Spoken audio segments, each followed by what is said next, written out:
کوئی 30 سال کا ہے, اس کو ڈینگی کا مرض ہوا تھا, ہمیں اوریجنل بل بھی دیے گئے. جو شراز کامریڈ کا نام جو لکھا گیا, جو 82 سال کا تھا, ان کا PTCL نمبر, گھر کا سرٹیفکیٹ بھی ہمیں دیا گیا اور اوریجنل بل بھی دیا گیا کہ بھائی ضیاء الدین سے ہم نے علاج کرایا تھا اور یہ ہمارے بل ہیں. کیا یہ سب ایک جھوٹ پر مبنی تھا؟ اس کا فیصلہ عدالت کرے گی.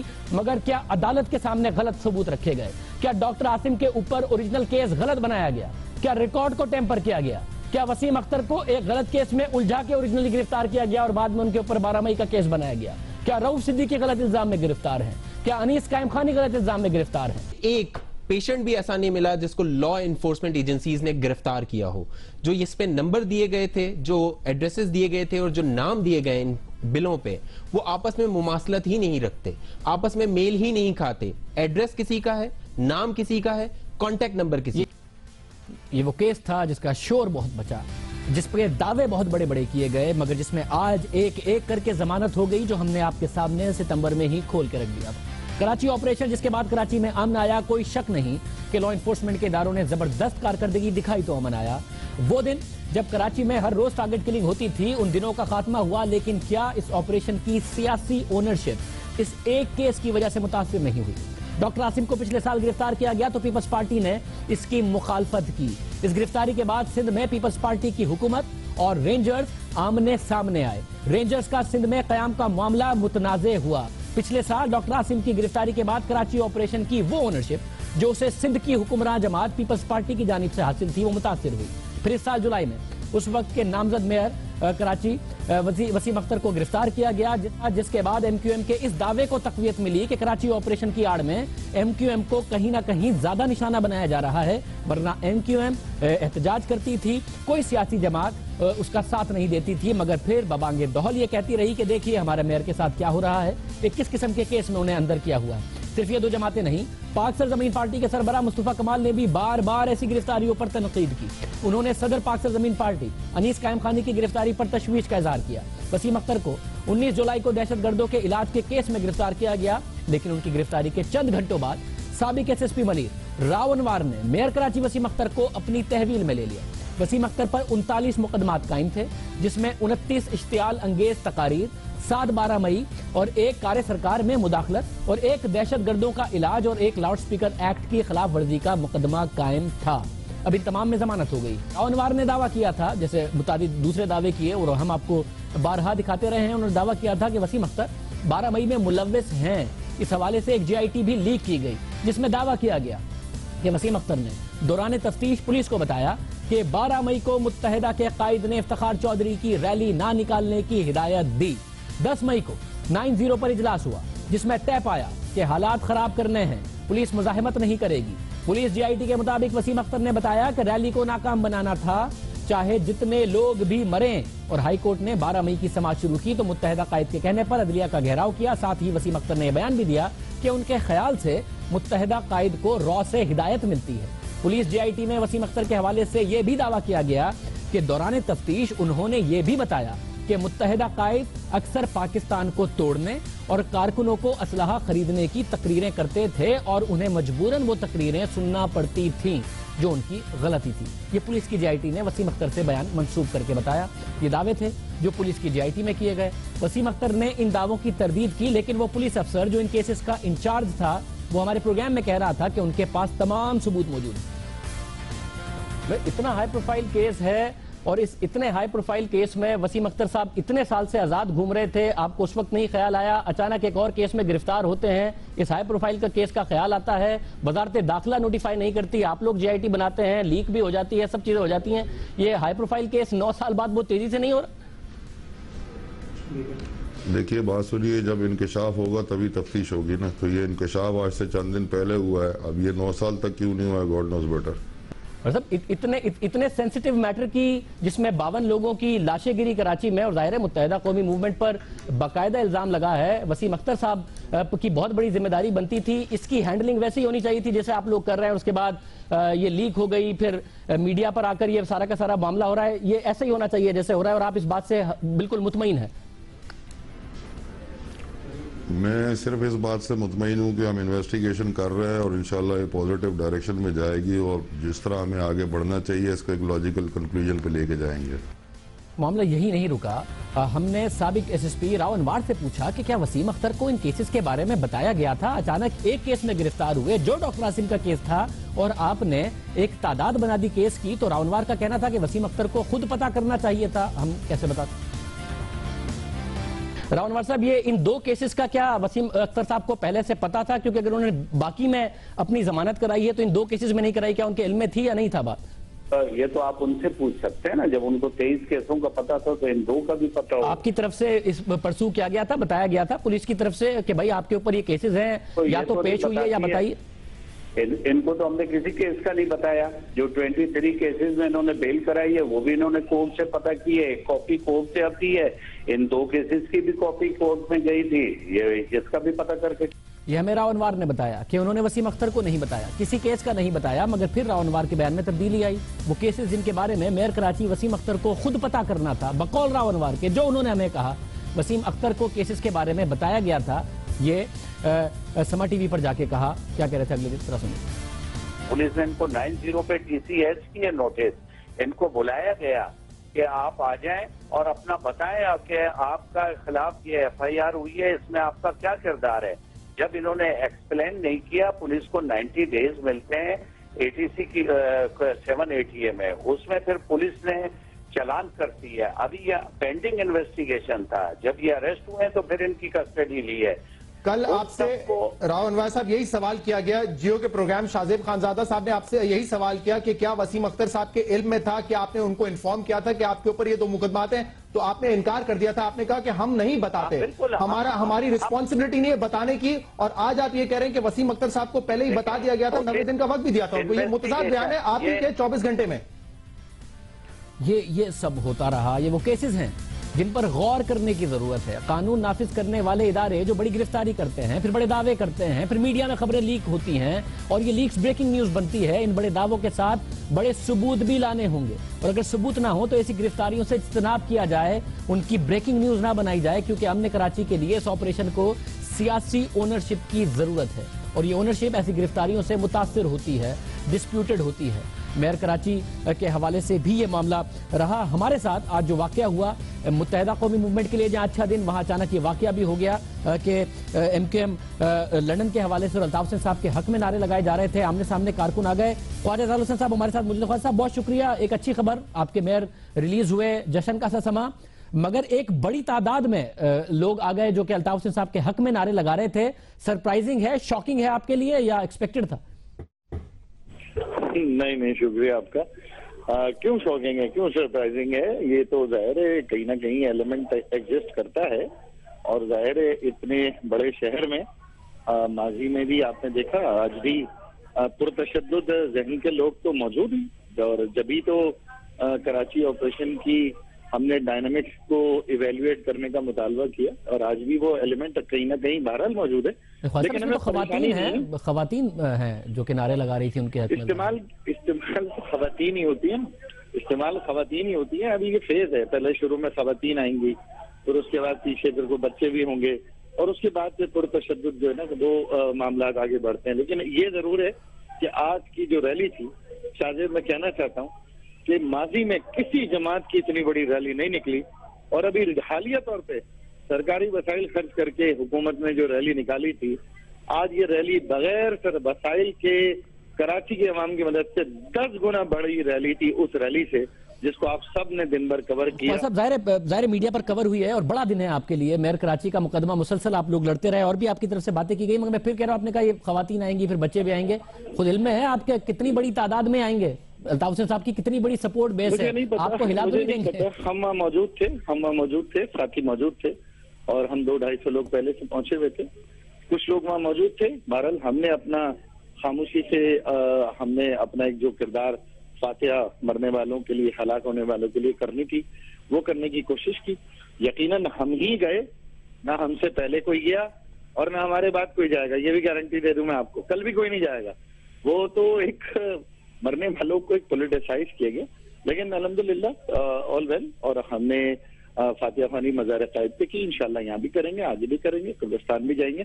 لیکن بہرحال ایک اچھی آغاز ہوا ہے. وسیم اختر بھائی ایک بہت انہوں نے جان ڈالی ہے تحریک میں, پارٹی میں, شہر میں, اور تمام جماعتوں کا انشاءاللہ ان کے ساتھ کوآرڈینیشن رہے گا. بہت شکریہ خواجہ صاحب، ہمارے ساتھ موجود تھے، اس حوالے سے اپنا ورژن دے رہے تھے. پروگرام میں ایک بریک. بات آئے قطر، بات آئے شریف خاندان کی. شریف خاندان کی قطر سے دوستی کی، ان کے ساتھ انویسٹمنٹ کی، ملک میں قطر کی انویسٹمنٹ کی، تو ایک نام آتا ہے جس کا نام ہے سیف الرحمان. سینیٹر سیف الرحمان ہمارے ساتھ موجود ہوں گے. کل جو خط قطر کے پرنس کی طرف سے جمع کرایا گیا، اس میں سیف الرحمان کا کیا کردار، ملک میں جو قطر کی انویسٹمنٹ آ رہی ہے اس میں کتنا بڑا کانفلکٹ آف انٹرسٹ، سب آپ کے سامنے رکھیں گے ایک بریک کے بعد.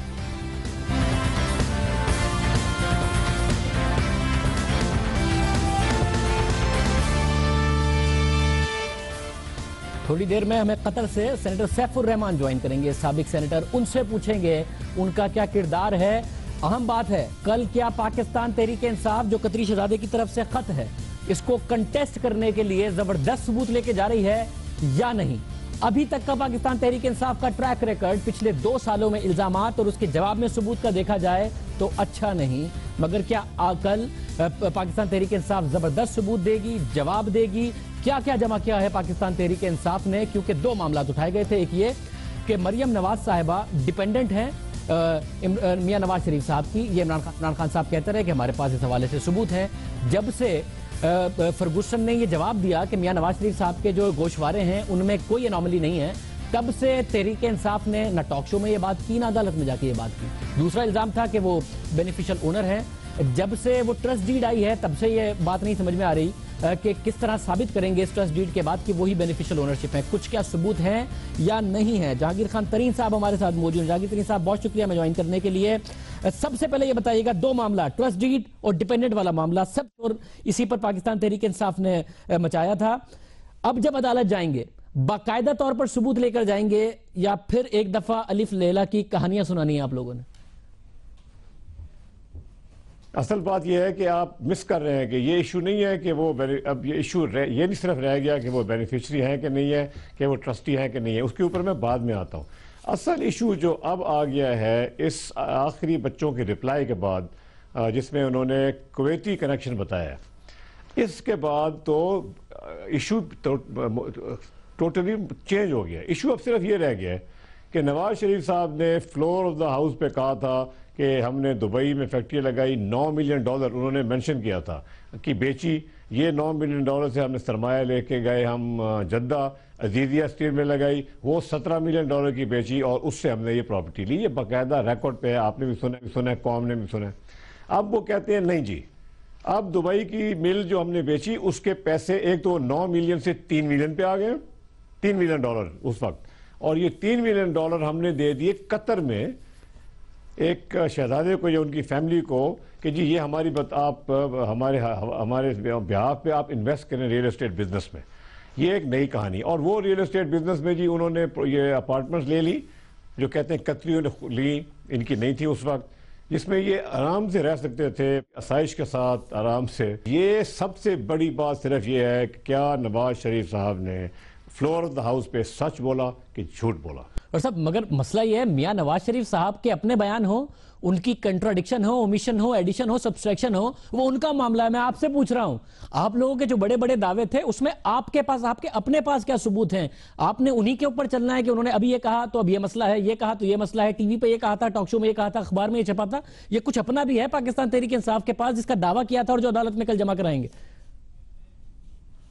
ہم نے تو باقاعدہ ان کی پراپرٹیز کی لسٹیں بنا کے دی ہیں. ہم نے پروف فار انسٹنس میں آپ کو بتا دیتا ہوں، ہم نے ایک فلیگ شپ انویسٹمنٹ ڈھونڈی جو کہ حسن نواز صاحب کی ملکیت ہے، جو لندن کی کمپنی ہے، جسے تمام ریکارڈ موجود ہے، اور وہ تمام ریکارڈ ہم نے کورٹ میں جمع کرایا. پھر یہ 2001 میں کمپنی بنی جب نواز شریف صاحب نے کہا تھا کہ میں نے عزیزیہ اسٹیل مل بیچ کے بچوں کو کاروبار کے لیے پیسے دیے، یعنی کہ 2006 میں دیے.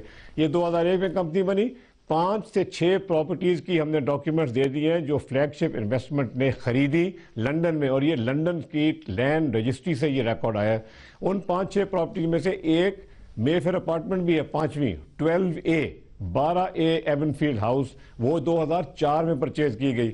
تو یہ تو تمام پروف ہم نے دیے ہیں ابھی تک ڈاکیومنٹس میں آپ لوگوں کے پاس اگر ہیں تو آپ غور سے دیکھ لیجئے. مگر یہ حسن نواز کی جو اب آپ نئی انویسٹمنٹس کی جو بات کر رہے ہیں، ظاہر 2001 سے 2004 تک ہوئی، پہلے آپ نے ایک چیز چیلنج کی، اس کا انہوں نے کہا کہ جی یہ ثبوت ہے کہ قطر کے پرنس کا خط آ گیا، اس میں منی لانڈرنگ اب کیسے ثابت کریں گے؟ اب یہ جو آپ نئی بات کر رہے ہیں اس کا وہ کوئی اور ثبوت دیتے، آپ اس میں منی لانڈرنگ تو اسٹیبلش کریں. آپ یہ بتا رہے ہیں انہوں نے پراپرٹیز خریدی، منی لانڈرنگ کر کے خریدی، اس کا بھی تو کوئی ثبوت نہیں. کوئی ثبوت تو آپ کے پاس ہوگا، آپ تو ان کی پراپرٹی بائنگ بتا رہے ہیں. میں بتاؤں شاہزیب آپ کو کہ ہم ایک پولیٹیکل پارٹی ہیں، نہ ہمارے پاس کوئی انویسٹیگیشن ایجنسیز ہے، نیب ہے، FIA کچھ ہے. تو اس لیے کورٹ نے برڈن آف پروف ڈالا ہے میاں نواز شریف کے اوپر. ہمارے اوپر برڈن آف پروف نہیں ہے. میاں نواز شریف نے پروف کرنا ہے کہ یہ پیسے کی منی ٹریل کیا تھی. تمام چیزیں جو ہیں، طارق شفیع صاحب کی دبئی میں جو ایفیڈیوٹ ہے وہ بھی نومبر کی تاریخ کا ہے، سائنڈ ہے. یہ خط بھی 5 نومبر کا ہے جو قطری پرنس سے آیا. اور ہمیں سنا یہ ہے کہ پہلے انہوں نے کوشش کی ہے کہ ابو دھابی سے اس طرح کا خط ملے، وہاں سے انکار ہو گیا، پھر ڈھونڈتے ڈھونڈتے یہ قطر پہنچ گئے ہیں. یہ تمام بنی بنائی کہانی ہے، ان کے اوپر ڈیپینڈ کرتا ہے کہ یہ ثابت کریں کہ یہ صحیح ہے. اور دیکھیں خط میں قطری شہزادے نے کیا کہا ہے، اس نے کہا جی کہ آئی ایم انفارمڈ، یعنی کہ مجھے کسی نے بتایا ہے. پھر یہ کہا آئی ریکلیکٹ کہ میں یاد کرتا ہوں. اور یہ شہزادہ صاحب جو تھے 1980 میں شاید 3-4 سال سے تھے. آپ گوگل کر کے ان کی عمر چیک کر لیں. تو یہ کہانی سیکنڈ ہینڈ. ترین صاحب آپ نے خود نے گوگل کر کے چیک نہیں کیا، یہی مسئلہ ہے. اخبار پڑھنا یا پھر کوئی ایک ٹی وی چینل دیکھ لینا، کسی ایک ٹی وی چینل نے چلا دیا، وہ 3-4 سال کے تھے اور آپ نے خود نے ویریفائی نہیں کیا. مسئلہ یہ ہے کہ آپ لوگ ٹی وی چینل سے آگے نہیں نکلتے. سر اگر یہ 1992 میں وزیر اعلیٰ بنے تو کیا 13-14 سال کی عمر میں بن گئے تھے وزیر خارجہ؟ 1959 میں پیدا ہوئے ہیں، 99 میں میاں نواز شریف کے ایگزائل کی پوری ڈیل انہوں نے کرائی. آپ نے پھر کوئی ٹی وی چینل دیکھا ہے اور کوٹ کر دیا؟ گوگل کریں آپ کو نظر آ جائے گا. نہیں 1979 میں پیدا ہوئے یا 78 میں. میں نے اپنے وکیل کو کہا تھا چیک کریں. انہوں نے مجھے چیک کر کے بتایا تھا کہ چلو 3 سال کے نہیں ہوں گے تو کچھ زیادہ سال کے ہوں گے، مگر اس وقت ایسی کوئی بات نہیں ہے کہ ان کے سامنے ہی ٹرانزیکشن ہو. آپ تھوڑا سا صبر کریں، یہ کیس کو ذرا چلنے دیں، پھر آپ کو پتہ لگ جائے گا کس کے پاس ڈاکیومنٹس ہیں، کس کے پاس نہیں ہے، کس کے پاس ثبوت ہے اور کتنا اچھا ثبوت ہے. مگر جو ٹریک ریکارڈ ہے پاکستان تحریک انصاف کا، مازک صاحب آپ نے کہا آپ سیاسی جماعت ہے، کوئی انویسٹیگیٹنگ ونگ نہیں ہے آپ کے پاس، مگر سیاسی جماعت ہونے کا مطلب یہ نہیں ہے کہ خان صاحب کا جس کے اوپر دل چاہے وہ جو بات چاہیں کر دیں. ابھی پچھلے دنوں خان صاحب نے بات کی اور کوئی 20-22 شخصیات ایسی ہو گئی ہیں پچھلے 2-3 سال میں جن کے حوالے سے خان صاحب نے بات کر دی ہے، اسٹیبلش نہیں کیا. افتخار چودھری صاحب ہوں، نجم سیٹھی صاحب ہوں، بعد میں کہہ دیا سیاسی بیان ہے 35 پنکچر کی اتنی بڑی بات کی. اب آپ نے کچھ دن پہلے جاوید صادق صاحب کی بات کی اور کہا کہ یہ شہباز شریف کے فرنٹ مین ہیں، 26 ارب روپے کا معاملہ ہے. اگلے دن شہباز شریف صاحب نے اسی دن پریس کانفرنس کی اور لیگل نوٹس بھیجا. اس کے بعد آپ لوگوں نے نہ ٹاک شو میں ذکر کیا، نہ خان صاحب نے اپنی کسی تقریر میں اس کا ذکر کیا. اور تو یہ سوال بنتا ہے کہ سیاسی جماعت ہونے کا مطلب یہ نہیں ہے. ان معاملات کو کیسے ثابت کریں گے کہ آپ کسی کے بارے میں بھی کچھ بھی کہتے رہیں؟ مجھے آپ اس بات کا جواب دیں کہ پاکستان میں آج تک کوئی وائٹ کالر کرمنل پکڑا گیا ہے؟ کیا آج تک کوئی بڑا سیاستدان جو ہے اس کو پکڑا ہے؟ کئی سال لوگوں نے رکھا ہے لوگوں کو جیلوں میں. زرداری صاحب کو 8 سال جیل میں رکھا تھا پہلے مشرف نے، ان کے اوپر ثابت کچھ نہیں ہوا. اور صاحب مگر تو وہ کیسز پاکستان کی سیاسی ہسٹری کے لیے بہت زبردست ایگزامپل تو نہیں ہے کہ وہ کیا بہت اچھے کیسز تھے. اس کا مطلب ہے یہ اسی طریقے سے چلتا رہے گا. آپ شریف خاندان پر الزام لگائیں، شہباز شریف صاحب آپ کو لیگل نوٹس بھیجیں، پھر آپ پر الزام لگا دیں، پھر آپ ان کو لیگل نوٹس بھیجیں اور وہ لیگل نوٹس کا جواب نہ دیں. یہ سارا کا سارا اس لیے اسی طرح چلتا رہے گا. آپ الزام لگائیں گے، 4 ٹاک شو ہوں گے، کسی بزنس مین کے بارے میں بات کر دیں گے. آپ خود بزنس مین ہیں، آپ نے پھر بھی الزام لگا دیا. نہیں دیکھیں، میں آپ کو اب عرض کروں کہ جاوید صادق کے بارے میں ہمیں ڈائریکٹ ان لوگوں سے جو اب میں کیا بتاؤں آپ کو، میں ٹی وی پہ کہہ بھی نہیں سکتا، بٹ جو ڈائریکٹلی کنیکٹڈ تھے اس سے، انہوں نے آ کے ہمیں پوری کہانی بتائی تھی کہ جب تک ہم اس کو یہ کمیشن نہیں دیں گے ہمارا کام نہیں ہوتا. اب ہم ان کو جب تک ہم کمیشن دیتے ہیں پھر ہمارے راستے سارے کھل جاتے ہیں. اس کے بعد آپ کیا انفر کریں گے؟ اور انہوں نے اس سے بھی ڈائریکٹ باتیں کی تھی کہ ان کو میٹنگز میں کہا، نواز شریف صاحب نے بیٹھ کے کہا کہ اس سے ڈیل کریں آپ. دیکھیں کمال کرتے ہیں ترین صاحب، خان صاحب نے اس وقت بھی کہا تھا کہ ہمارے پاس سارے ثبوت موجود ہیں، اور اب آپ خود کہہ رہے ہیں کہ یہ ایک سنی سنائی بات تھی. جیسے نجم سیٹھی صاحب کے بارے میں کہا تھا کہ ہمیں ڈائریکٹ بندے نے بتایا ہمارے پاس ثبوت ہے 35 پنکچر کے، بعد میں کہا کہ یہ سیاسی سٹیٹمنٹ تھا. آج آپ خود کہہ رہے ہیں کہ سنی سنائی بات تھی، لوگوں نے کہا تھا، اس پر خان صاحب نے کہا کہ میرے پاس ثبوت اور اتنی بڑی پریس کانفرنس کر دی. نہیں بالکل، ہم اس میں بلیو کرتے ہیں کہ یہ فرنٹ مین ہیں. اور یہ ایک ایسے انسان، ایک ایسے آدمی جو ایئرپورٹ کے بھی ایکسپرٹ ہوں گے، موٹر وے بنانے کے بھی ایکسپرٹ ہیں، اور 3-4 اور کام سولر پاور پلانٹ کے بھی ایکسپرٹ ہیں، یہ ایسے نہیں ہوتا. دیکھیں ہمیں معلوم ہے یہ کیسے کمیشنیں کھائی جاتی ہیں. خود شہباز شریف کو تو کمیشن ایجنٹ نہیں بن کے لکھے گا نا وہاں پہ کہ جی میں نے کمیشن لی ہے. یہ آپ جیسا بزنس مین کہہ رہا ہے جو شوگر کا بھی ایکسپرٹ ہے، ریئل اسٹیٹ کا بھی ایکسپرٹ ہے، اسٹاک مارکیٹ کا بھی ایکسپرٹ ہے، ایگریکلچر کا بھی ایکسپرٹ ہے، فارمنگ کا بھی ایکسپرٹ ہے، ہر چیز کا ایکسپرٹ ہے، اور منسٹر ہونے کے بارے میں آپ کے بڑی اس وقت باتیں ہوئی، یہ آپ کہہ رہے ہیں. نہیں، مجھے یار شاید پھر شرارت کر رہے ہو، مجھے شامل مت کرو بیچ میں. میں بزنس مین ہوں، کمیشن ایجنٹ نہیں ہوں. کمیشن ایجنٹ جاوید صادق صاحب ہیں، تو یہ مجھے الگ رکھو اس میں سے. اور جہاں تک شہباز شریف نے میرے خلاف جو باتیں کی تھی، میں نے 30 ارب روپے کا اس کے اوپر ڈیفیمیشن سوٹ کر دیا ہے. آپ نے کیا، انہوں نے بھی کر دیا ہے. برا لگا جب آپ کے بارے میں بات ہوئی، تو کسی اور کے بارے میں بھی کیا کریں، کیونکہ ظاہر ہے سب کی فیملیز ہوتی ہے، کوئی بات ہو جاتی ہے تو ثبوت کے ساتھ کیا کریں. برا لگا جب آپ کے بارے میں بات ہوئی. نہیں، کوئی بات نہیں. ہم نے دیکھیں اس نے میرے بارے میں بات کی، برا لگنا اچھا لگنے کے علاوہ میں نے ڈیفیمیشن سوٹ کر دیا. سیدھی بات ہے. اب ہوگا کورٹ کے اندر فیصلہ ہوگا. صاحب ساتھ میں بتائیے گا، آپ کا بھی ایک کیس لگا ہوا ہے. آپ نے پچھلے انٹرویو میں ہم سے کہا تھا کہ آپ باقاعدہ ثبوت دیں گے کہ آپ کی کس طریقے سے بچوں نے پراپرٹی باہر خریدی، کس طریقے سے آفیشیل چینل سے پیسہ گیا، ٹیکس پیڈ ہے، وائٹ منی ہے، سارے. آپ کانفیڈنٹ ہیں اپنے کیس کے حوالے سے، اور ساری ایویڈنس دے رہے ہیں کہ آپ کا کیس صحیح ڈائریکشن میں جا رہا ہے، جو آپ کی ڈسکوالیفیکیشن کا معاملہ ہے؟ جی، میں نے پہلی تاریخ پہ جب ہمیں نوٹس بھی 2 دن پہلے وصول ہوا تھا، تو میں نے اپنی جواب سارا کا سارا داخل کرا دیا تھا. اور میں 100% کانفیڈنٹ ہوں، بلکہ 110% کانفیڈنٹ ہوں. اس میں سے ایک اور بھی اچھی ڈیولپمنٹ ہو گئی ہے. میرے اور آپ کی لاسٹ انٹرویو کے درمیان انہوں نے میرے پہ ایک اور نوٹس بھیج کے میرے خلاف فیصلہ بھی کر دیا تھا ٹیکس کا. اس کے بعد ہم ٹرائیبیونل میں، آج سے کوئی 2-3 ہفتے پہلے اس کی ججمنٹ آئی ہے، اخباروں میں چھپی بھی ہے. اس ٹرائیبیونل کی جو ججمنٹ ہے اس میں انہوں نے لکھا ہے کہ جہانگیر ترین کے ساتھ زیادتی ہوئی ہے.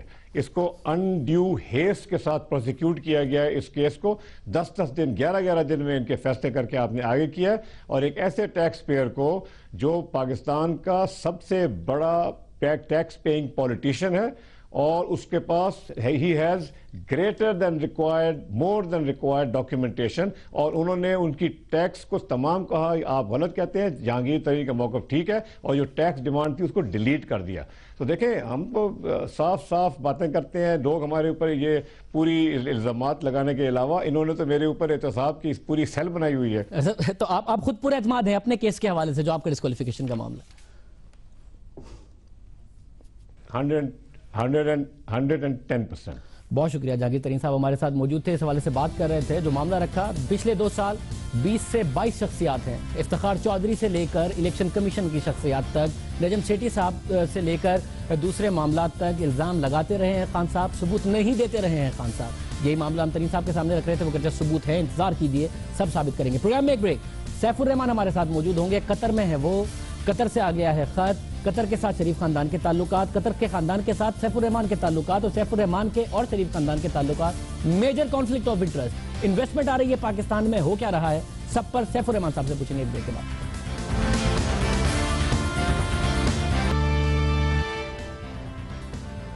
پاناما لیکس کی تحقیقات میں کل ایک نیا موڑ آیا. سوالات پیدا ہو رہے ہیں. سوالات یہ پیدا ہو رہے ہیں کہ آخر دونوں خاندانوں میں ایسے کیا مراسم، اور ان مراسم میں سیف الرحمان کا کیا کردار ہے. کیونکہ جب بھی قطر کا نام آتا ہے، جب بھی قطر کے ساتھ میاں نواز شریف صاحب کے خاندان کا معاملہ آتا ہے، ایک اور نام اٹھتا ہے، چاہے وہاں سے انویسٹمنٹ کا معاملہ ہو، اور وہ ہیں سینیٹر سیف الرحمان، جن کا ماضی میں ایک کردار رہا ہے. اب معاملہ یہ ہے کہ کل جو خط لکھا گیا، اس خط میں جو کہ حماد بن جاسم کی طرف سے لکھا گیا، جس میں بتایا گیا کہ 80 کی دہائی میں میاں شریف نے انویسٹمنٹ کی تھی، وہ انویسٹمنٹ ملٹی پلائی ہو گئی، اس کے بدلے میں ان فلیٹس کی ایڈجسٹمنٹ ہو گئی، اور یہ گواہی ہے. کیا اس میں کردار ہے سیف الرحمان کا جو خود قطر میں موجود ہیں؟ کیا انہوں نے کوئی کردار ادا کیا؟ کیونکہ سوال یہ ہے کہ سیف الرحمان صاحب یہ کہتے ہیں کہ 1999 کے مارشل لاء کے بعد قطر کے سابق وزیر اعظم، جنہوں نے اب یہ خط دیا ہے، اس وقت بھی سیف الرحمان صاحب کے ان سے ذاتی مراسم تھے. اور 1999 کے مارشل لاء کے بعد نہ صرف یہ پاکستان آئے، بلکہ انہوں نے سیف الرحمان کے گھر کال کی اور ان کی خیریت دریافت کی.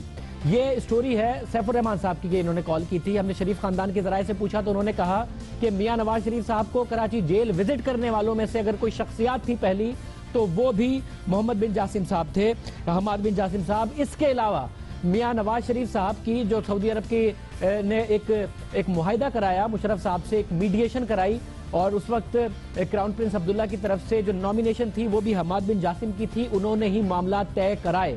کس حد تک اس وقت اس خط میں کردار ادا کیا ہے سینیٹر سیف الرحمان نے، کیونکہ وہ ان کے قریب ہیں اور ان کے بزنس میں انٹرسٹ رکھتے ہیں، یہ ہم جانیں گے، کیونکہ آج سے پہلے سیف الرحمان صاحب یہ بھی کہہ چکے ہیں کہ ایل این جی کا جو معاہدہ ہے اس میں اس کے علاوہ جو پاکستان میں سرمایہ کاری آئی اس میں ان کا بڑا کردار ہے۔ تعلق ہے یہاں رائل فیملی کے جتنے لوگوں کے ساتھ، تو میں نے صرف ایک کام کیا، میں نے ان کو کنونس کیا کہ آپ پاکستان کی ضرورت دیکھیے، آپ ہر پوری دنیا میں انویسٹمنٹ کر رہے ہیں، آپ انڈیا میں انویسٹمنٹ کر رہے ہیں، آپ یورپ میں کر رہے ہیں، آپ پاکستان میں کیوں نہیں کرتے؟ تو میرے یہاں اسپانسر ہیں وہ یہاں کے former prime minister of Qatar ہیں، پریزیڈنٹ زرداری نے بھی ان سے ریکویسٹ کی تھی کہ آپ پاکستان آئیے اور پاکستان میں آ کے انویسٹمنٹ کریں۔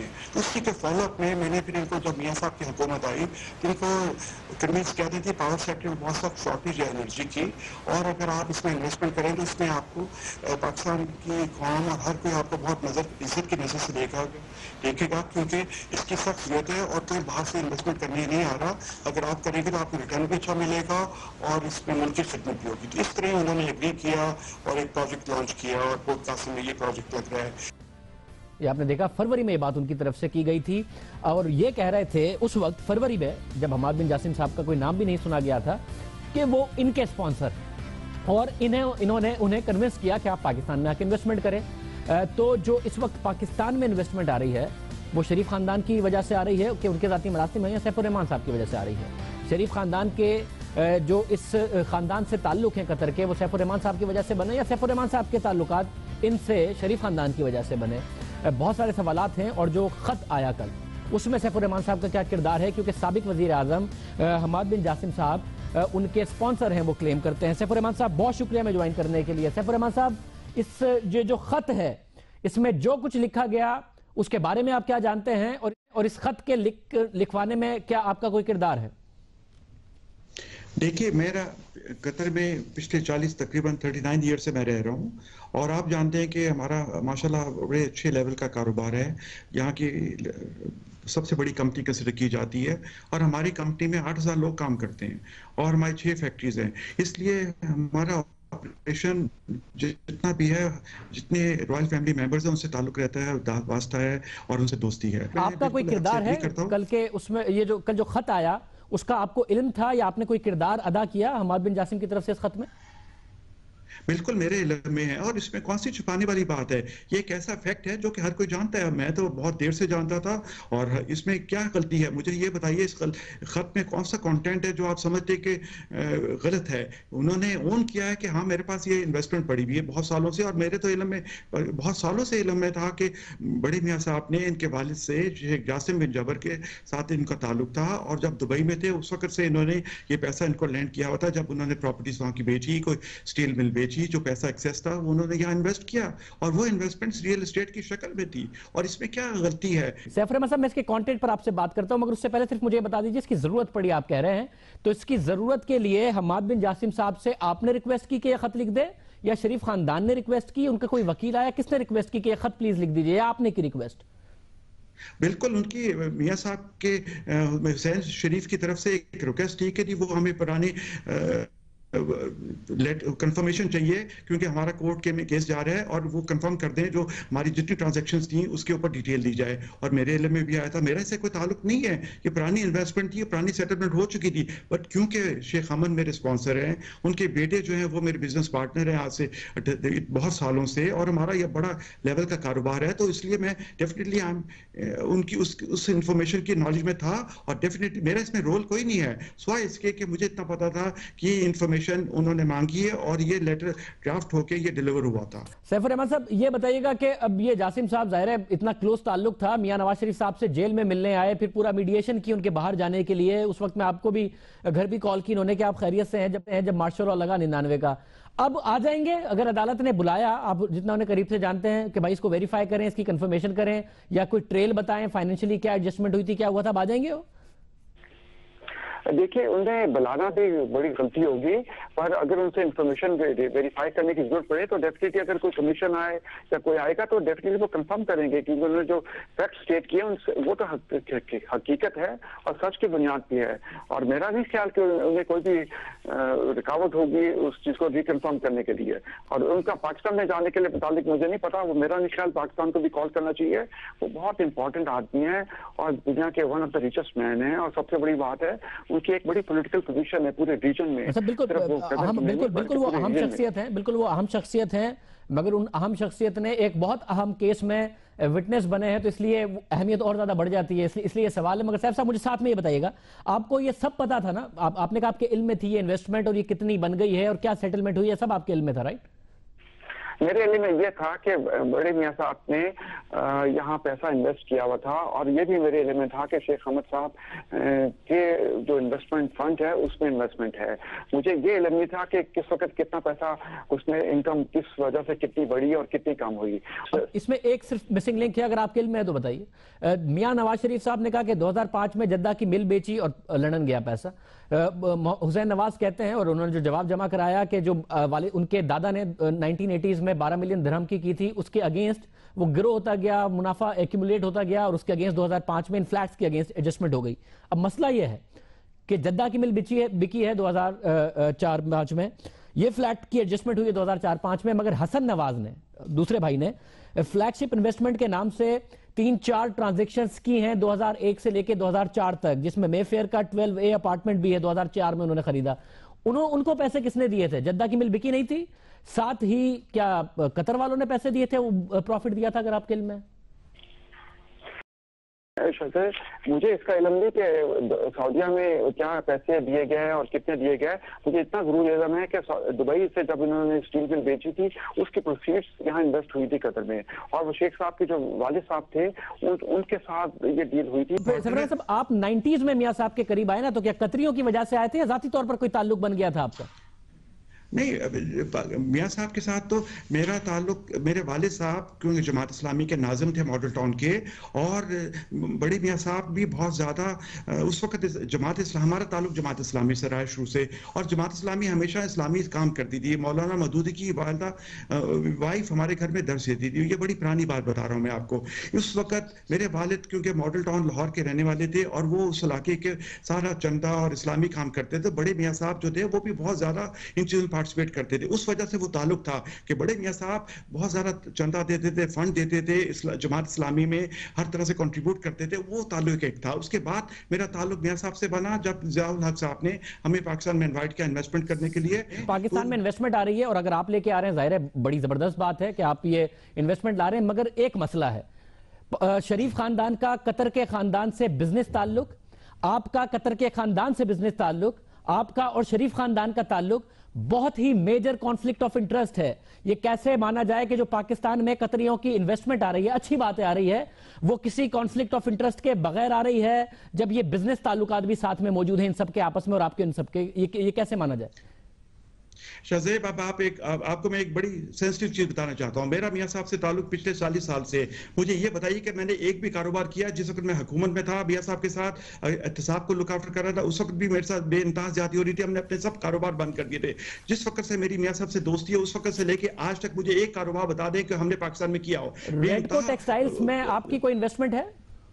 100% وہ ریڈکو ٹیکسٹائل میری ہے. وہ اسپننگ مل، ویونگ مل، پاور جنریشن اس میں قطر خاندان کی کوئی انویسٹمنٹ ہے؟ ہمارا ہے. اس میں قطر خاندان کی، اور وہ پرائیویٹ سیکٹر کی انویسٹمنٹ ہے، پرائیویٹ سیکٹر کا کام ہے. قطر خاندان کی کوئی انویسٹمنٹ ہے سر؟ کوئی انویسٹمنٹ نہیں اس میں. وہ صرف اور صرف ہماری پاکستانی انویسٹمنٹ ہے اور وہ بہت سالوں سے ہے. وہ میرے خیال 30-35 سال سے ہماری انویسٹمنٹ ہے. وہ ٹیکسٹائل اسپننگ مل ہے. ریڈکو انٹرنیشنل کیا ہے؟ ریڈکو انٹرنیشنل، جی ریڈکو انٹرنیشنل قطر کی کمپنی ہے، اور یہ ریڈکو انٹرنیشنل وہ ہے جس کے 8,000 لوگ کام کرتے ہیں اور جس میں 3,500 لوگ پاکستانی ہیں. اس کے مالک جاسم صاحب ہیں. اس کے مالک جاسم صاحب ہیں. اس میں شیخ جاسم بن حمد اور سیف الرحمان 2 کمرشل رجسٹریشن میں ہیں. ریڈکو انٹرنیشنل کی کوئی پاکستان میں انویسٹمنٹ ہے سیف الرحمان صاحب؟ کس کی؟ ریڈکو انٹرنیشنل